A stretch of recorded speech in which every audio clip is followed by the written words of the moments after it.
मराठी बालभारती इयत्ता 7वी कविता 17वी थेंब आज हा पाण्याचा। शब्द जाऊ दे अर्थ राहू दे विषय आहे गाण्याचा, आभाळातील बहुमोलाचा थेंब आज हा पाण्याचा। मोती बनुनी सरसर येती वर्षे मधल्या सरीतुनी, माळ ओवते निसटून जाते बावरते जणू परी कुणी।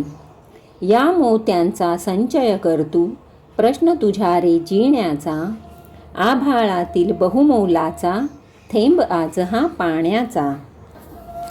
आभाळातील ह्या मोत्याने मातीमधुनी पिकती मोती, निसर्ग जाणी मोल तयाचे तुम्ही माणसे का मग कोती।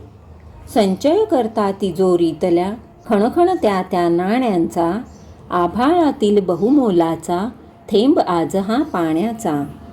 कशास ऐसा वेडा चाळा स्वतः होऊनी ठगण्याचा, दृष्टिकोन तू बदल आता रे निसर्गास ह्या बघण्याचा। तहानेसाठी सांग पुरे का घोट तुला रे सोन्याचा, आभाळातील बहुमोलाचा थेंब आज हा पाण्याचा।